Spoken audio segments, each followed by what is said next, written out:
Double से भी ज़्यादा अमाउंट की रिकवरी, पर फिर भी एक इकोनॉमिक फ्यूजिटिव। यही था विजय माल्या का अपने लेटेस्ट ट्विटर या एक्स पोस्ट का पॉइंट ऑफ कंटेंशन। उन्होंने कहा कि जब तक ईडी और बैंक्स जस्टिफाई नहीं कर पाते कि उन्होंने उनके ऊपर जितने का कर्जा उसका दुगना कैसे जब्त किया, वो एक रिलीफ के लिए एंटाइटल्ड है। 8 साल से भी ज़्यादा हो गए विजय माल्या को इंडिया से भागकर। काफ़ी लोगों के मन में क्वेश्चन भी होगा कि आखिर इन्हें इतने टाइम से पकड़ा क्यों नहीं गया, कि क्या कोई भी इंडिया में फ्रॉड करके भाग जाए तो क्या वो बच जाएगा। और सबसे इम्पॉर्टेंट, आखिर कोई इंडिविजुअल कैसे 6000 करोड़ रुपए, जो कि 2015 में एक काफ़ी बड़ा अमाउंट था, इतने रुपए का फ्रॉड कैसे कर पाया। क्या बैंक्स इन्वॉल्व थे, क्या गवर्नमेंट का कोई भी रोल था इसे फैसिलिटेट करने में। यही सब क्वेश्चंस का आंसर ढूंढेंगे हम इस वीडियो में। So let's dive straight into it. अब विजय माल्या को जाना जाता है as the king of good times, जो कि एक्चुअली उनके ब्रांड किंगफिशर ब्रूअरीज का टैगलाइन है।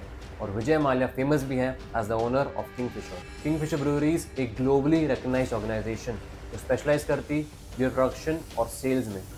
2013 में जब विजय किंगफिशर, जिसका पेरेंट कंपनी यूनाइटेड ब्रूअरीज के चेयरमैन, किंगफिशर बियर्स का इंडिया में 50% से भी ज़्यादा का मार्केट शेयर था। इसके अलावा विजय माल्या ने 28 की उम्र में यूनाइटेड ब्रूअरीज या यूबी को अपने पिता गुत्तल माल्या से इनहेरिट करने के बाद काफ़ी सारे डाइवर्सिफिकेशन एक्विजिशंस के थ्रू बोर्जर पेंट्स, जो अभी इंडिया की लीडिंग कंपनी है paint and coating manufacturing industry में, जैसे कंपनीज को एक्वायर किया। लेकिन किंगफिशर बियर के अलावा उनके ऑलमोस्ट सारे कंपनीज ने परफॉर्म नहीं किया, जिसकी वजह से उन्हें उन कंपनीज को बेचना पड़ा। For all in all, UB group अभी भी एक हाईली प्रॉफिटेबल कंपनी है, जिसका रेवेन्यू 2023 में $900 मिलियन था। तो अगर सब इतना ही अच्छा चल रहा था तो प्रॉब्लम कहाँ पर आया। विजय माल्या के सर पर 6000 करोड़ का कर्जा कैसे है, इसे जानने के लिए हमें जाना पड़ेगा 2003 में, जब विजय माल्या ने अपने ड्रीम प्रोजेक्ट को बिल्ड करना स्टार्ट किया, द किंगफिशर एयरलाइंस। 2005 में सिद्धार्थ माल्या, विजय माल्या के बेटे, के 18th बर्थडे के इमीडिएटली बाद किंगफिशर एयरलाइंस ने अपना ऑपरेशन स्टार्ट किया। अब किंगफिशर एयरलाइंस अपने फाउंडर के पर्सनालिटी पे बेस्ड था, जो कि था फ्लैशी, एक्साइटिंग और लग्जूरियस। एट अ टाइम जब इंडिया का एवरेज पर कैपिटा इनकम था 31,000 रुपीज़। किंगफिशर एयरलाइंस अपने कोर बिजनेस से ज़्यादा जाने जाते थे अपने कैलेंडर्स के लिए। 2011 में अपने फाउंडिंग के 8 साल बाद ही किंगफिशर एयरलाइंस इंडिया का सेकंड लार्जेस्ट डोमेस्टिक कैरियर बन गया। हाँ, दुनिया के सामने किंगफिशर एयरलाइंस काफ़ी सक्सेसफुल वेंचर था, और असलियत सिर्फ कंपनी के टॉप मैनेजमेंट और माल्या को ही पता था। किंगफिशर एयरलाइंस जो तभी as a luxury airline position थी, उसने एयर डेक्कन को खरीदा, जो अपने लो कॉस्ट फेयर्स के लिए जाना जाता था, और था किंगफिशर का बिगेस्ट ब्लंडर। ऑल्दो उन्होंने एयर डेक्कन का नाम भी चेंज किया और किंगफिशर रेड रख दिया, लेकिन इससे भी कुछ नहीं हुआ। माना जाता है कि ये एक परचेज की वजह से ही किंगफिशर एयरलाइंस और विजय माल्या पूरी तरीके से बर्बाद हुए। प्रॉब्लम ये था, विजय माल्या ने एयर डेक्कन, जो एक ऑलरेडी लॉस मेकिंग एंटिटी थी, उसे आंख बंद करके खरीदा, वो भी ₹1000 करोड़ में। इसके एक्विजिशन के बाद किंगफिशर एयरलाइंस ने $150 मिलियन का लॉस सफ़र किया 3 साल के लिए, और 2012 की शुरुआत में ये बढ़कर हो गया $1 बिलियन तक। एक इंटरेस्टिंग बात बताऊं, एयर डेक्कन के फाउंडर ने किंगफिशर को अपनी कंपनी बेची NM रॉथशील्ड की मदद से।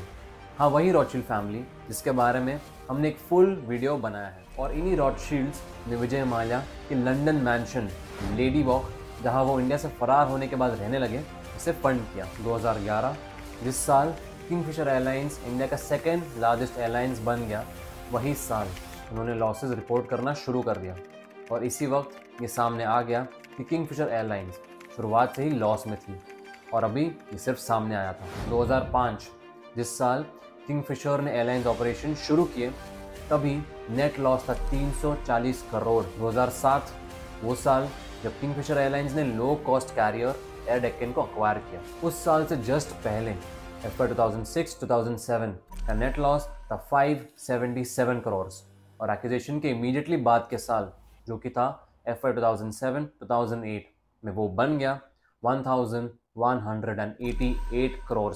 2011 जिस साल किंगफिशर एयरलाइंस ने अपना लॉसेस रिपोर्ट करना शुरू किया, उस साल तक नेट लॉस बढ़कर बन चुका था 2328 करोड़। सरप्राइजिंग बात यह है, माल्या ने लोन्स सिर्फ 1 या 2 बैंक से नहीं लिए थे, बल्कि पूरे 17 बैंक्स, जिसमें इंडिया लीडिंग PSU बैंक्स जैसे SBI और PNB भी शामिल थे। तो अब आप सोच रहे होंगे कि इतने बैंक्स माल्या को लोन देते क्यों रहे, जब किंगफिशर एयरलाइंस स्टार्टिंग से ही लॉस बना रही थी। ऑफ कोर्स माल्या बैंक्स के साथ धोखा कर रहे थे, फ्रॉड के जरिए लाइक कोलैटरल के वैल्यू को इन्फ्लेट करके दिखाना, फॉरेन बैंक्स से इंडियन बैंक्स के एलओसी के बेसिस पर पैसे उठाना। लेकिन इन सबसे इम्पोर्टेंट बात थी माल्या के पिता के द्वारा शुरू की गई कंपनीज, उनके सक्सेस और उनसे एसोसिएटेड क्रेडिबिलिटी जो कि माल्या को विरासत में मिली। यूनाइटेड ब्रूअरीज के पास आज इंडिया का 40% मार्केट शेयर है और यूनाइटेड स्पिरिट्स लिमिटेड आज भी दुनिया की सेकंड लार्जेस्ट डिस्टिलरी है।